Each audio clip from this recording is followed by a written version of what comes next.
Hi guys, it's Danny here, and today is going to be a really interesting story about a person who was well known even across the ocean where I personally come from. I need your support, so push the like button, hit subscribe, and we're rolling. Guys, and I want you to ask yourself, what makes a man rise from the shadows of Queen neighborhood to become the most feared and the most admired mob boss in America? John Gotti, the man they called the Teflon Don, lived like a king, but he played a game with only one ending. Was he a ruthless criminal mastermind or a symbol of rebellion against the system?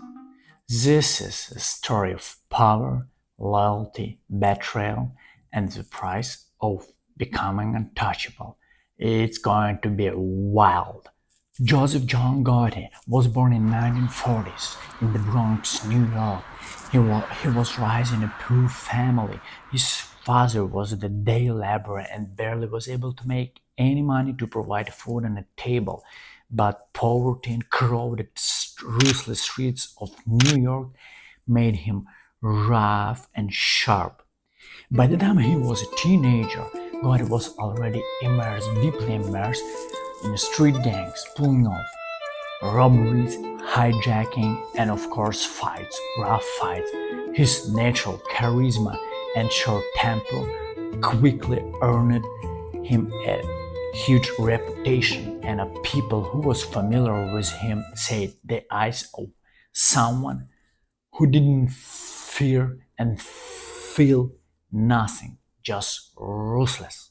And he's 20, Gotti became Gambino family Mafia member, the most powerful and the most ruthless Mafia family at the time in entire America. He proved himself as an enforcer, rough and tough guy. He was involved in the killing of the gangster. His name was James McBurney.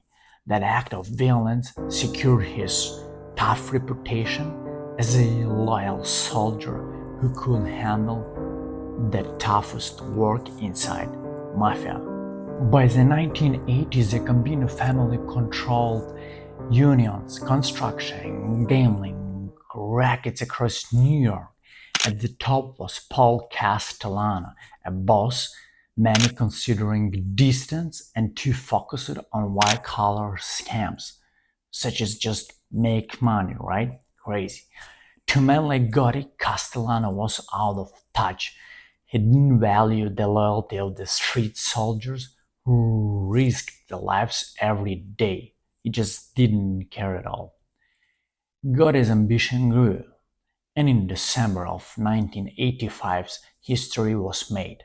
Outside Sparks Steakhouse in Manhattan, Paul Castellano was assassinated in a carefully orchestrated hit.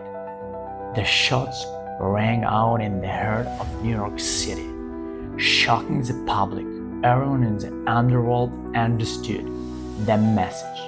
John Gotti was seizing power. He had just become the boss of the bosses, and it was just the start. He was coming. Once he hit the top level, Gotti transformed himself into celebrity, like to say blogger nowadays, right? Unlike the secretive bosses before him, he embraced the spotlight, sharp suits, expensive jewelry, super hair made him an icon.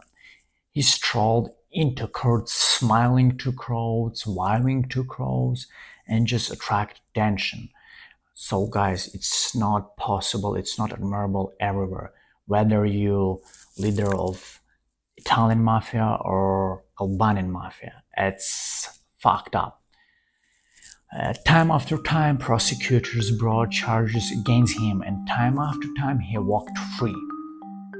Jurors were bribed, witnesses disappeared, cases collapsed. The press gave him a new nickname, the Teflon Don, because nothing seems to stick.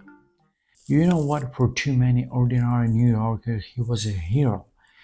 A man who stood up to the government and live life on his own and didn't care about anything.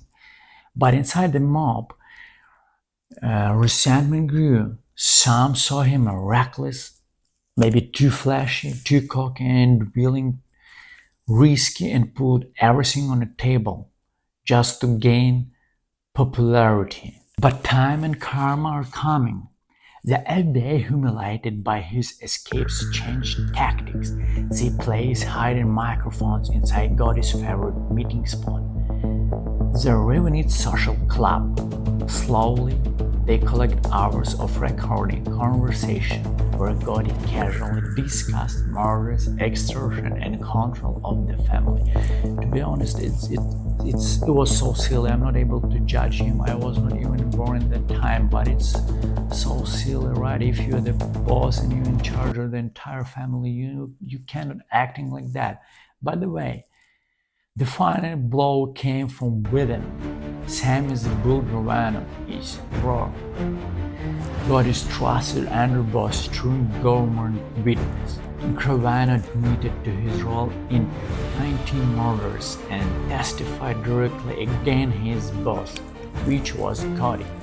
In 1992, after a dramatic trial, young Gotti was found guilty of murder, racketeering, and conspiracy. The jury that once seemed untouchable now sealed his fate. He was sentenced to life in prison without the possibility of parole. Here we go, they got him because of recklessness. But even in prison, Gotti tried to maintain his influence, but the mafia power was fading away. Day by day, the old codes of silence were broken and smashed, and federal agents had dismantled the Gambino empire piece by piece. John Gotti spent the rest of his life in prison, his once golden image reduced to a frail man behind walls. He could not escape. In 2002, he died of throat cancer in a prison hospital far from the streets of New York, where he once ruled like a king, but he lost everything. And now, guys, what I want to say in the end of this story, John Gotti lived like a legend, but died like every mob boss before him, defeated by betrayal, prison, and time. To some, he was the last true Mafia Don, a man who defied the system with style. To others, he was nothing more than a criminal who left behind a trail of blood and broken families. In the end, even the Teflon Don discovered that nobody stays untouchable forever. So, I'll leave you with one question. Was John Gotti truly mafia boss and leader of family, or he was just a fake who was chopped off by Owen Famous?